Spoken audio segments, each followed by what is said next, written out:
Have you ever wondered how you can get more damage in these boss fights? Why do the bloodied players get to have all the fun?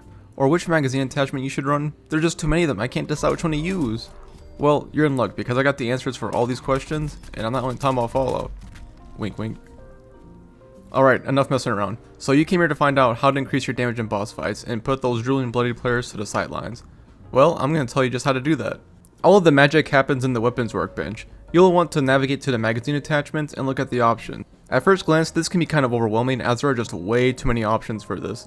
There's like 6 or 7 attachments. Which one do you choose? Well, if I'm being honest, there's really only 3 you can pick from, and that's going to be perforating, stinging, and swift magazine. Swift magazine increases your reload speed by around 12%, it increases your magazine size to 25 up from 20, and it decreases the amount of AP each shot takes in bats. Perforating magazine, on the other hand, grants you plus 40% armor penetration. Yeah, that's all it does. Well, and it slightly increases your AP costs, just a little bit. But this 40% is very significant in one specific scenario. Allow me to explain. Enemy armor works very similar to how your DR works. So, for example, let's say you have an enemy with 100 armor, and you are using a weapon that does 100 damage. Well, when you shoot them, they will absorb 90 damage instead of 100 because their armor absorbs 10% of your damage. Get it? Perfect. So to find out how significant this 40% was, I tested it on Super Mutants, Scorch Beasts, and everyone's favorite Wendigo, the one and only Earl Williams. I used the same setups on the bloodied and anti-armor variants of the Fixer, each with one of the 2 magazine attachments. Snake multipliers, better criticals, tank killer, and follow through were all used for testing, so everything was consistent. So this is what I found.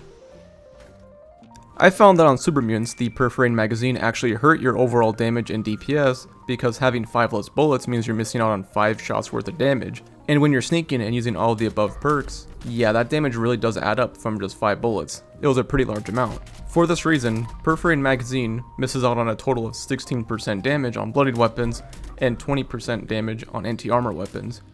Now again, you're not doing less damage per shot, you just have fewer shots, so you're doing less overall damage. For Scorch Beasts, the perforating magazine beats out Swift magazine by 3 to 4%. This means when you have perforating magazine on, you are doing 3 to 4% more damage flat out.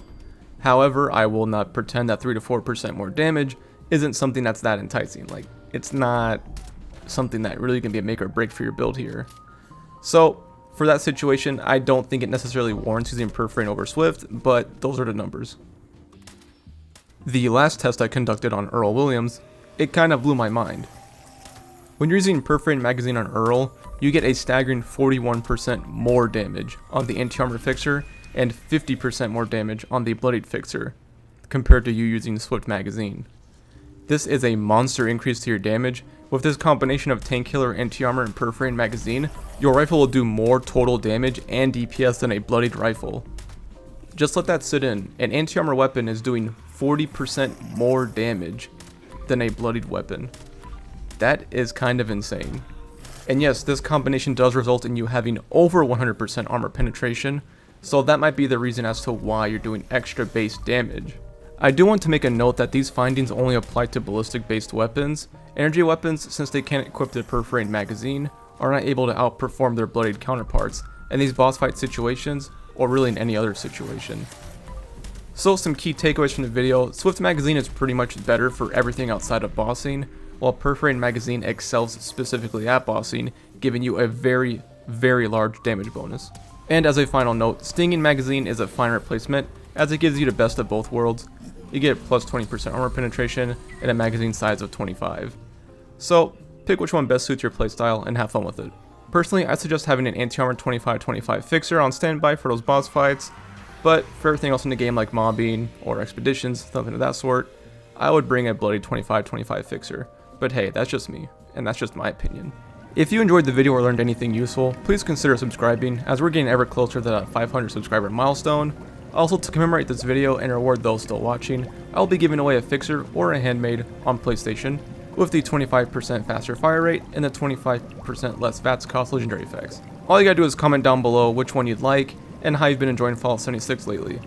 Anyways, that's all for me. You guys take care.